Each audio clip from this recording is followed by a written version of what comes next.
मैं मां हूं, धरती मां।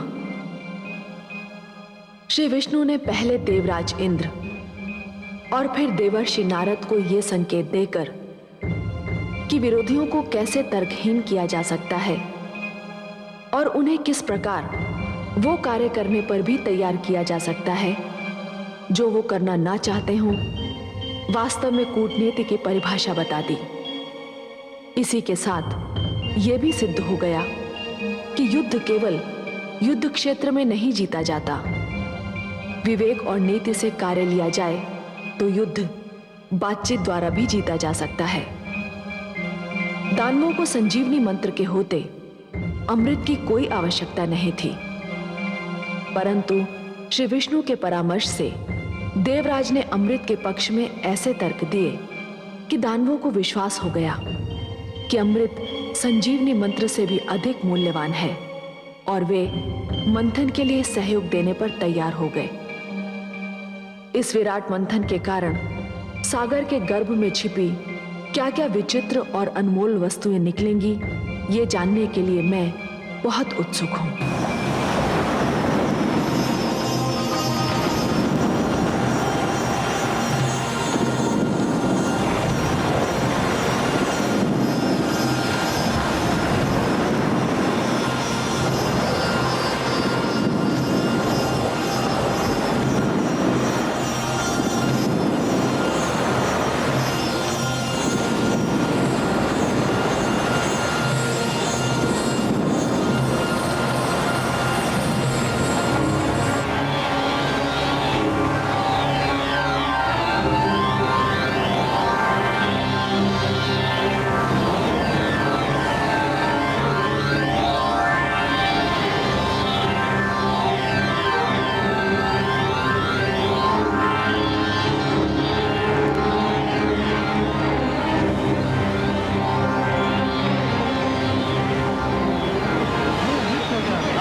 गुरुदेव, सागर मंथन से अमृत के स्थान पर विष निकल आया है। चारों ओर त्राई त्राई मची हुई है। देवता तो कहते थे कि सागर मंथन से जीवनदायक अमृत मिलेगा, परंतु सागर तो मृत्यु बांट रहा है गुरुदेव। इसी कारण हम वहां से भाग आए। ऐसे में सागर मंथन से क्या लाभ? हम अब सागर मंथन में भाग नहीं लेंगे।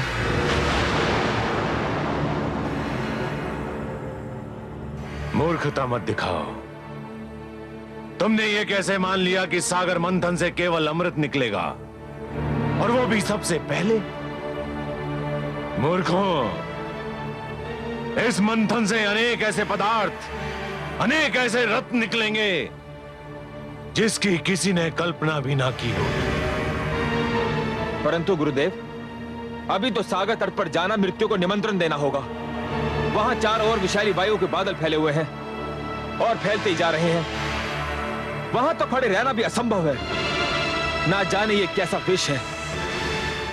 इस विष का नाम है कालकूट, और ये हलाहल है। परंतु तुम क्यों चिंता करते हो? मेरे पास भी संजीवनी मंत्र है और मैं तुम्हें मरने नहीं दूंगा। तुम सब मेरे आश्रम में ही ठहरो और इस विपत्ति के टलने की प्रतीक्षा करो।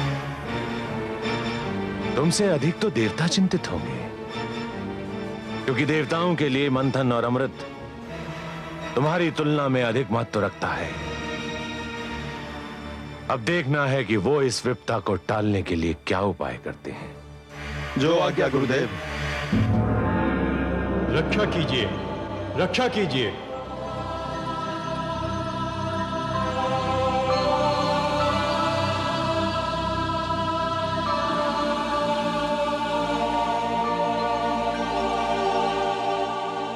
रक्षा कीजिए हे त्रिलोकीनाथ, आपकी सृष्टि संकट में है।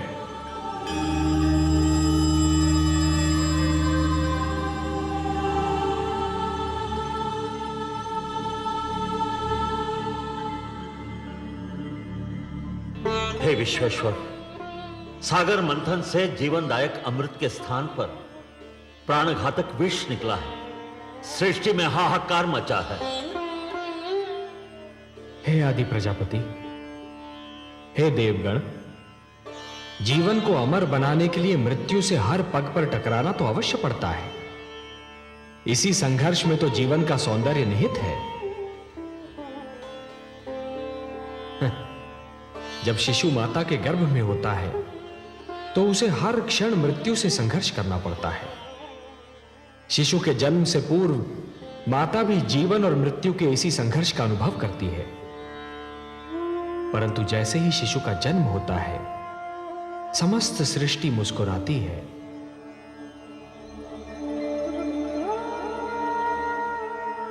यदि अमृत की प्राप्ति इतनी सरल होती देवगण, तो जीवन और मृत्यु का यह संघर्ष और उसकी यह कथा कब की समाप्त हो चुकी होती।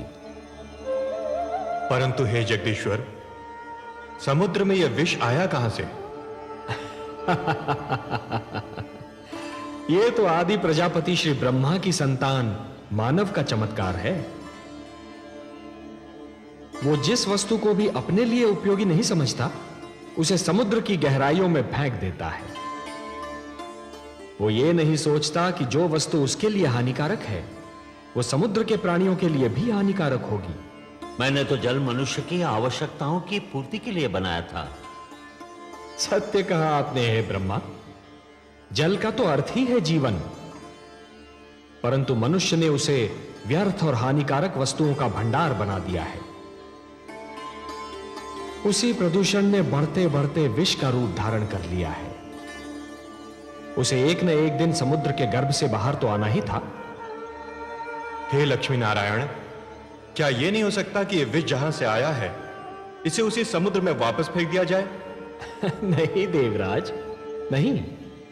यह समस्या का समाधान नहीं है।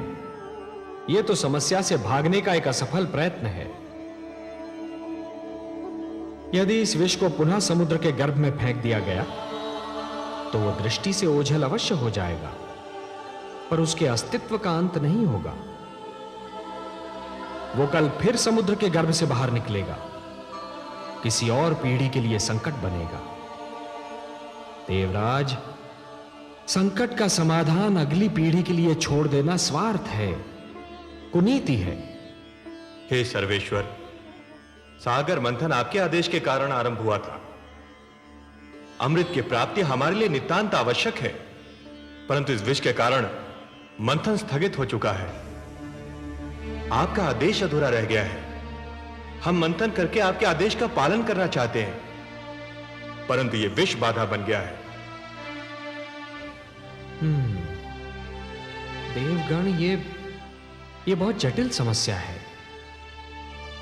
और इसका समाधान केवल भोलेनाथ कर सकते हैं। मैं देख रहा हूं कि इस संकट का निवारण केवल उन्हीं के पास है। चलिए, मैं भी आप सबके साथ उनकी सेवा में चलता हूं।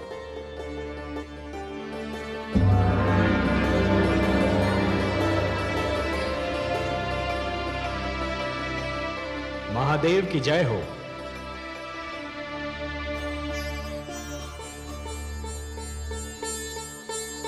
मेरे अहोभाग्य, आज कैलाश धन्य हो गया। आज कैलाश को त्रिमूर्ति के ही नहीं, समस्त देवताओं के भी दर्शन हो रहे हैं। मैं आप सबको प्रणाम करता हूं।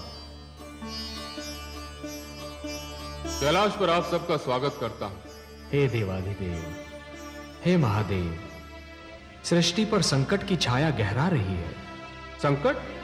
हाँ भोलेनाथ, संहार करता तो आप हैं, परंतु आज आपकी इच्छा के बिना मानव जीवन पर संहार का प्रारंभ हो गया है। देवता और दानव मिलकर अमृत की प्राप्ति के लिए समुद्र मंथन कर रहे थे, परंतु इस मंथन की सर्वप्रथम भेंट कालकूट विष सिद्ध हुई है। अब यह विष समस्त सृष्टि के लिए संकट बना हुआ है। समस्या यह है कि इस विष के प्रभाव से यदि दानवों की मृत्यु हुई तो दैत्य गुरु शुक्राचार्य आपके दिए हुए संजीवनी मंत्र की शक्ति से उन्हें पुनर्जीवित कर लेंगे। श्री विष्णु की कृपा से देवताओं की भी सुरक्षा हो जाएगी, पर इस विष के दुष्प्रभाव से मेरी संतान, मेरा निर्दोष मानव समाप्त हो जाएगा। इसीलिए मैं आपसे विनती करता हूं कि हमारी सहायता कीजिए। हे महादेव, कालकूट विष सारे विश्व को अपनी लपेट में ले रहा है।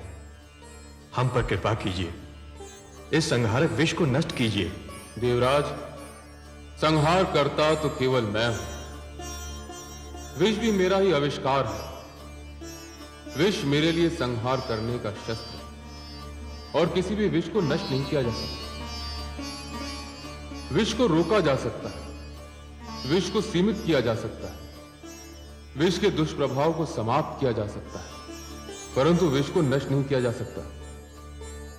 और हां देवराज, संसार में कालकूट ही एकमात्र विष नहीं है। विष तो कटु वाणी में भी होता है, अश्लील विचारों में भी होता है। वाणी के विष को यदि कानों में ही रोक लिया जाए तो उसका प्रभाव हृदय तक नहीं पहुंचता, और अश्लील विचारों के विष को यदि मस्तिष्क में प्रवेश न करने दिया जाए तो वो चरित्र को हानि नहीं पहुंचा सकता।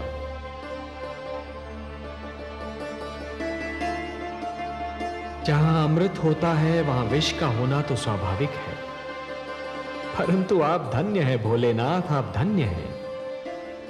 कालकूट विष का प्रभाव तो आपके सुंदर तर्क ने ही कम कर दिया। अब शेष समस्या का समाधान भी आप ही निकालेंगे। आपने सत्य कहा कि विष को नष्ट तो नहीं किया जा सकता, परंतु उसे रोका अवश्य जा सकता है, और यह कार्य केवल आप ही कर सकते हैं देवाधिदेव। हे त्रिलोकेश्वर, आप सब चलकर मेरे पास आए हैं। यहां आकर आपने मुझ पर कृपा की। आपके आदेश का पालन करके मुझे हर्ष होगा।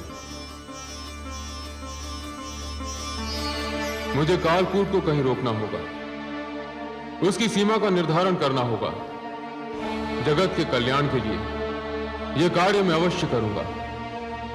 आप चिंता न करें, मैं आपके साथ सागर तट पर चलता हूं।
हे महेश, हे महादेव,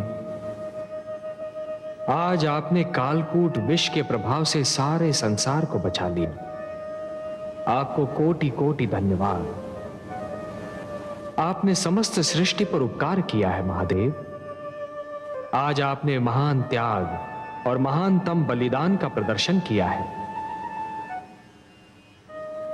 हे भोलेनाथ, आज से आप नीलकंठ हो गए और यह समस्त संसार इस नीलकंठ का सदैव आभार मानेगा।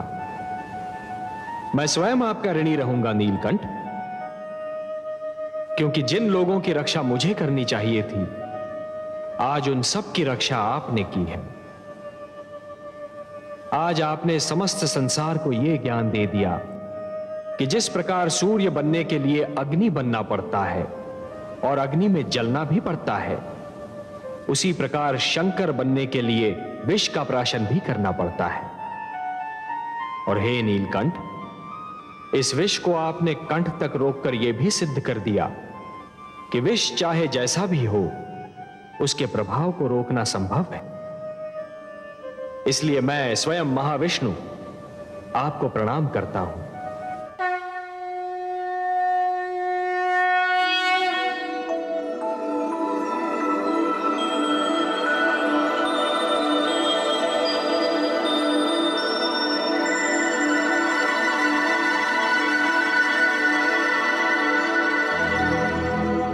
सबकी रक्षा के लिए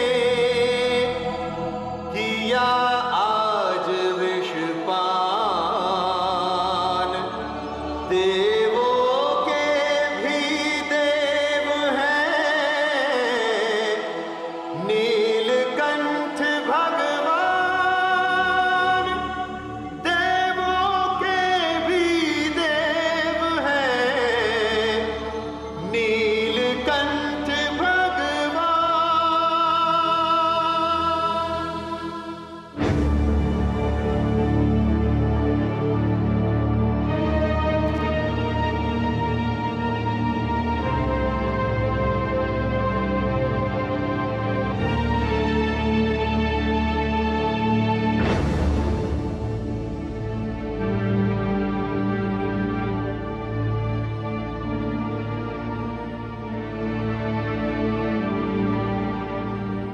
अभिवादन है दैत्य गुरु शुक्राचार्य। कालकूट का संकट टल गया। श्री शिव शंकर ने कृपा की और उसे अपने कंठ में रोक लिया। मैं जानता था इस संकट का निवारण केवल मेरे महादेव ही कर सकते हैं और वही करेंगे। जय भोलेनाथ। तो अपने शिष्यों को सागर तट पर चलने की आज्ञा दीजिए।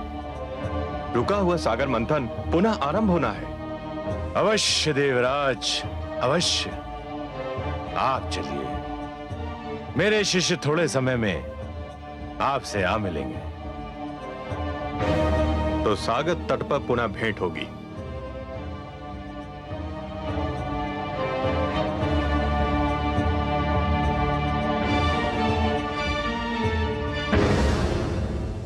गुरुदेव, क्या मैं पुनः जाना होगा? हाँ, न केवल जाना होगा बल्कि सागर मंथन में भाग भी लेना होगा। अमृत कितना महत्वपूर्ण है यह केवल मैं जानता हूं। देवराज इंद्र की बात भूल गए तुम? संजीवनी मंत्र जितना तुम्हारे लिए आवश्यक है, अमृत उतना ही मेरे लिए आवश्यक है। तुम सब तुरंत सागर तट पर पहुंचो।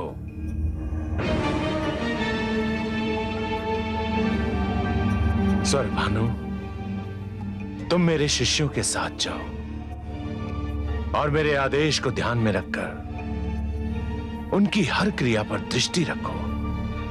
जो आज्ञा गुरुदेव।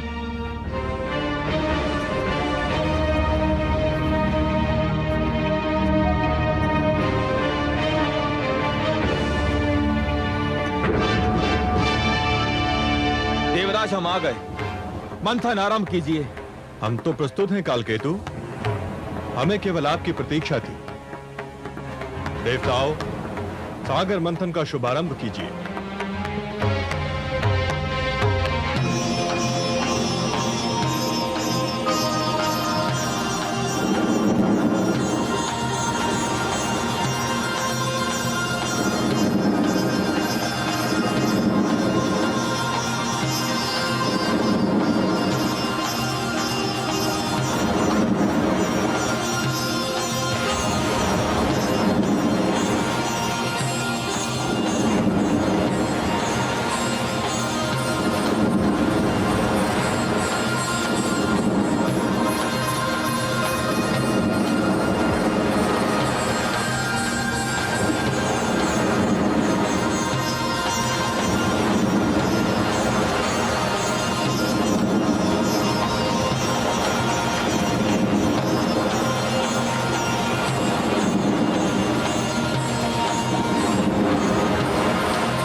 अरे ये तो एक नारी है।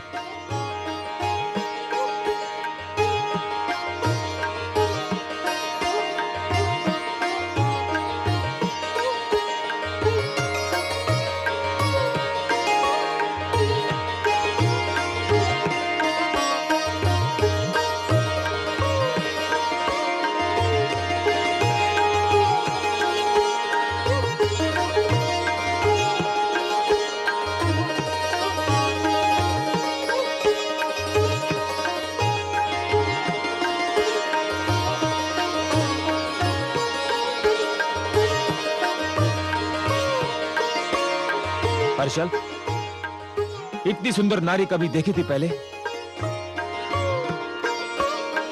नहीं दानवराज, ये तो कोई स्वर्ग की अप्सरा दिखाई पड़ती है। मूर्ख हो तुम। स्वर्ग की अप्सराएं तो इसके पांव की धूल के समान होंगी। तनिक इसका रूप तो देखो। मुख है कि पूनम की रात्रि का चंद्रमा, आंखें हैं या मद की कटोरी, कपोल है कि लाल कमल के पुष्प, अधरों की लालिमा उषा को लजा रही है, कंधों पर काले केशों की घटा लहरा रही है, मुस्कुराती है तो हृदय पर बिजली गिराती है, चलती है तो पुष्पों से भरी डाली लचक जाती है। हर्षल, इसने तो मेरा मन विचलित कर दिया है।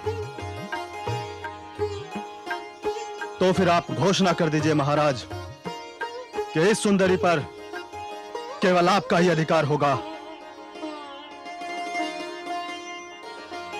इस सुंदर नारी पर हमारा अधिकार है देवराज। कदापि नहीं। क्यों? निर्णय तो यही हुआ था, मंथन से जो भी वस्तु निकलेगी वो देवताओं और दानवों में आदि आदि बांट दी जाएगी। हाँ, यही निर्णय हुआ था, किंतु यह वस्तु नहीं है, प्राणी है, नारी है, स्त्री है। इसका विभाजन नहीं किया जा सकता। मैं कब कहता हूं कि इसका विभाजन किया जाए? मैं स्वयं इसे इसी रूप में प्राप्त करना चाहता हूं जिस रूप में दिखाई दे रही है। निर्णय बहुत सरल है देवराज, यह सुंदरी हमें दे दो। इसके उपरांत मंथन से जो भी निकलेगा वो तुम देवतागण ले लेना। दानवराज बिल्कुल ठीक कह रहे हैं। ये केवल नारी और सुंदरी नहीं है, देवी है। और देवी केवल देवताओं की संगति में रह सकती है, दानवों की संगति में नहीं। तुम हट कर रहे हो देवराज। यह हट का नहीं, सिद्धांत का प्रश्न है। यह देवी तुम्हें नहीं दी जा सकती। तो फिर हम समझौते के अंत की घोषणा करते हैं देवराज। हम समझौता समाप्त नहीं करना चाहते, परंतु यदि यही एक मार्ग रह गया है तो हमें स्वीकार है। समझौते के अंत का दूसरा अर्थ समझते हो देवराज? समझौते का अंत युद्ध का आरंभ होता है। अब हमारी भेंट युद्ध क्षेत्र में होगी। आपकी इच्छा दानवराज, तुम हमें युद्ध के लिए तैयार पाओगे।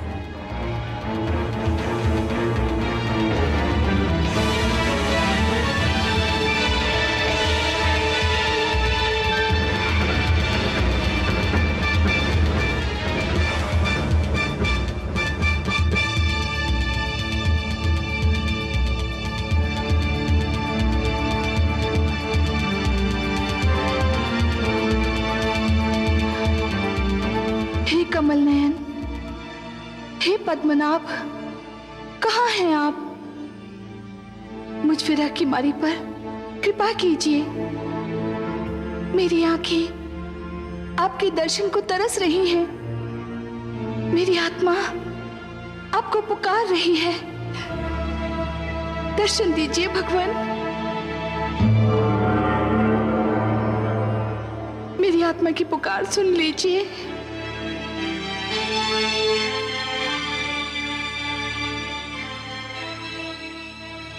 महादेवी, कमल नयन, आपने हमें पुकारा, हम आ गए आपके पास।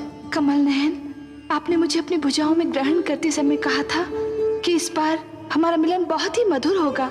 हाँ देवी। परंतु धरती पर मुझे आपसे दूर करने की चेष्टा की जा रही है। देवता और दानव मुझे आपसे छीनने के लिए तत्पर हैं, एक दूसरे से युद्ध करने के लिए तैयार हैं। हे कमल नयन, सागर से निकलते ही सबसे पहले मुझे आप ही का ध्यान आया था। आपसे क्षणिक वियोग भी मुझसे सहन नहीं होता। हे महादेवी, उपवन के भाग्य में वसंत का सुख सदैव नहीं होता, उसे पतझड़ का दुख भी झेलना पड़ता है। उसी प्रकार जीवन में भी मिलन का आनंद सदा के लिए नहीं छाया रहता देवी। वियोग की घड़ियां भी आती हैं। तो कब बीतेंगी यह विरह की घड़ियां?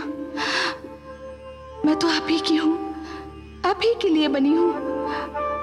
आपसे दूर रहने का विचार भी मुझसे सहन नहीं होता। हे महादेवी, इस बार आप मंथन में सागर पुत्री के रूप में जन्मी हैं, इसलिए आप धरती के नियमों के अधीन हैं। मैं इन नियमों को तोड़ नहीं सकता देवी। धरती के सारे प्राणियों की भांति आपके भाग्य विधाता भी ब्रह्मा है। आपके भाग्य में क्या लिखा है ये तो केवल वही बता सकते हैं। तो मैं ब्रह्मा जी के पास जाऊंगी, उनसे पूछूंगी कि मुझ पे ये अत्याचार क्यों किया जा रहा है, मुझे अपने नारायण से क्यों दूर किया जा रहा है।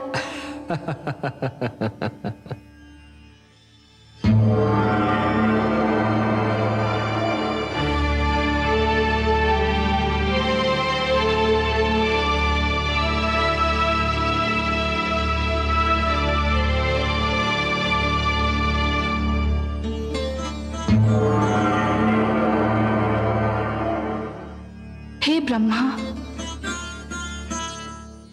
हे आदि प्रजापति, हे विधाता, मेरा जीवन कांटों की शैया बन गया है। विरह की अग्नि मेरे तन मन को फूंक रही है। हे विधाता, आप तो जानते ही हैं, मेरा मन नारायण के चरण कमल में वास करता है। उनकी भुजा ही मेरा घर है। उनके सुंदर मुख को निहारना मेरी पूजा है। उनसे दूर बीता एक पल मेरे लिए युग के समान है। फिर मुझे उनसे दूर क्यों किया जा रहा है? सागर तट पर मेरे लिए युद्ध की घोषणा कर दी गई है। आपके लिए युद्ध की घोषणा? हाँ विधाता, मेरे लिए युद्ध घोषित किया गया है। देवता और दानव मेरे लिए झगड़ रहे हैं। देवता चाहते हैं कि मैं उनकी संगति में रहूं और दानवों की इच्छा है मैं उनकी संपत्ति बन जाऊं। हे विधाता, आपने मेरे भाग्य में क्या लिख दिया जो ये अत्याचार मुझ पर हो रहा है? हे देवी, अवश्य ही ये अत्याचार है, परंतु मैंने आप ही के लिए नहीं, हर नारी के लिए एक नियम बनाया है। वो नियम यह है कि नारी पर उसकी इच्छा जाने बिना कोई अपना अधिकार नहीं जमा सकता। पर वे जमा रहे हैं अधिकार। वे भ्रम में हैं, वे मेरे नियम को तोड़ रहे हैं। मैं ऐसा नहीं होने दूंगा। चलिए, मैं आपके साथ चलता हूं, उनका भ्रम दूर करता हूं।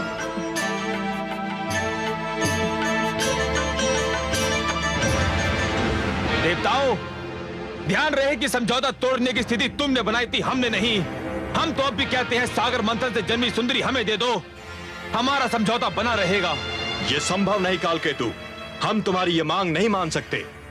इसके लिए यदि युद्ध होता है तो हमें कोई चिंता नहीं। चलो वीरो, आक्रमण करो। ठहरो।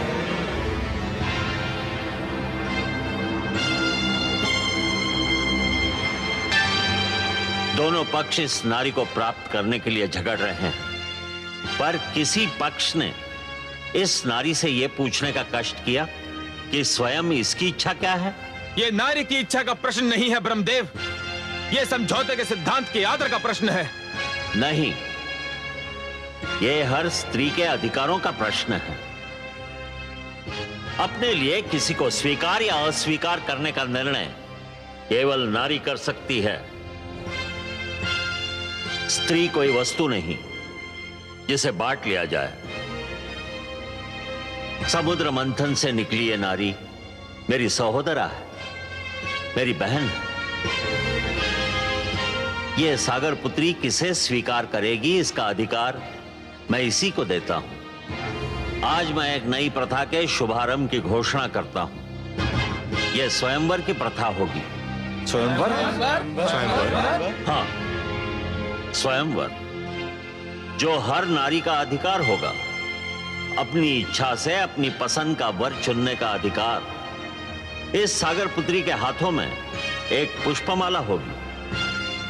यह पुष्पमाला इसके मन की इच्छा की प्रतीक होगी। फिर यह सागर पुत्री जिसके गले में यह माला डाल देगी, समझा जाएगा उसी को इसने अपना वर चुन लिया।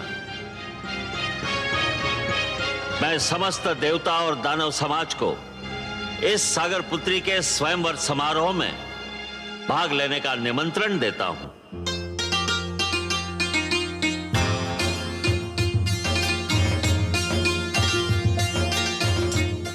हर्षल, मैं व्याकुल हो रहा हूं।